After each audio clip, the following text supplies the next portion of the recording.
Aurora police accuse an ICE detention center employee of shooting and injuring a protester. Thanks for joining us at 4. I'm Kim Christensen. And I'm Phil Lipoff. Police say the man had not yet started a shift working for the GEO Group, which owns and operates that ICE facility in Aurora. 9 News' Aaron Adelson has been investigating what happened and explains what we know right now. 9 News obtained a few seconds of video showing the aftermath. Aurora police say the incident happened around 7:30 p.m. Thursday near, but not at, the GEO ICE detention facility, accusing 42-year-old Brandon Booth of shooting a woman who had been protesting. They say the protest prevented Booth and other GEO employees from getting to work. Right now, the best information we have comes from a press release from the police, which says the two women initiated a verbal confrontation and took pictures of the employees' vehicles before walking away. At that point, Booth retrieved his personally owned pistol and fired a single shot in their direction, striking one of the women on her lower body. Booth then got into his vehicle and drove out of the area before he was detained. We have requested but not yet received court records that may have more detail. A spokesperson for the GEO Group tells 9 News the company placed Booth on unpaid administrative leave. And I asked GEO how long Booth had worked for them. I did not get an answer to that. Just minutes ago, he made his first court appearance. A judge ordered he'll be held in custody on a $500,000 bond. Live in the studio, Aaron Adelson, 9 News. Thank you, Aaron. So much to learn about this. Late last night, we just got little snippets of details, and now it's finally coming out more and more. Thank you.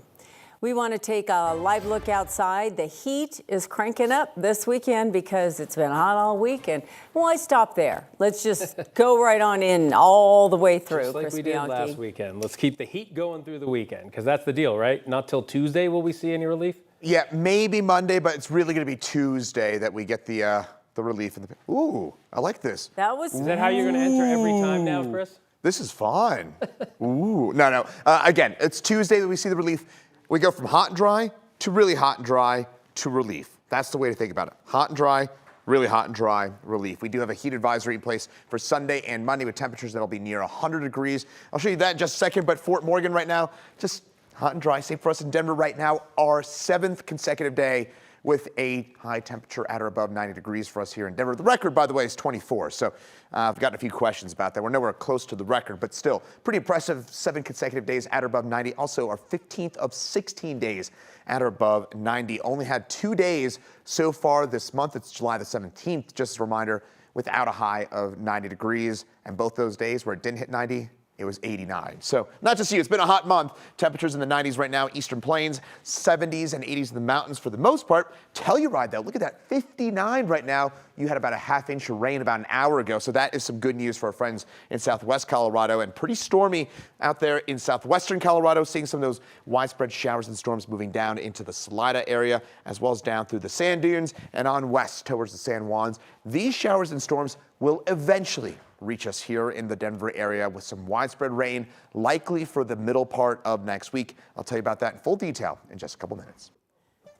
Thanks, Chris. A hiker had to be rescued from Maroon Peak in Pitkin County early this morning following an overnight search.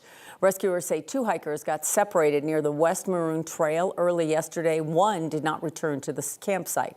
A storm rolled through and rescue teams were called. Once the sun set, crews decided to use a helicopter to hoist the hiker to safety because of issues posed by the technical terrain and risks to the rescuers. Just after midnight, a flight for life was called in.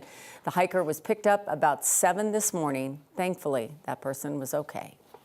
Denver police are asking for the public's help finding the car involved in a hit and run that killed a pedestrian. The suspect's car is described as a white 1990s, early 2000s model Ford SUV, which you can see here on your screen. The crash happened just last Friday at the intersection of East Colfax Avenue and North York Street. A driver was making a turn into an alley when they hit a person who was walking there. Then the car drove away. Today, Denver police announced that person who was hit has died. Anyone with information is asked to call Denver Metro Crime Stoppers. Just 10 miles north of Colorado, the 130th annual Cheyenne Frontiers Day kicks off today. More than 500,000 people are expected to visit the Wyoming capital for the annual 10-day event. The main attraction is the world's largest outdoor rodeo. A number of performers will take the stage, including Lake Shelton. What's known as the Daddy of them all has been held since 1897, so Cheyenne can celebrate its Western roots. This week, the Leadville Race Series got the go-ahead to continue their events despite the Willow Fire, which is burning right nearby. The Leadville Mountain Bike Stage Race, the Rail 100 Mountain Bike Race, the 10K, and the 100-mile run have all been given the green light. The courses for the race will have to be rerouted a bit because of the wildfire's impacts. The race's organizer says all final decisions may be subject to change based, of course, on the air quality and the changes in the fire behavior.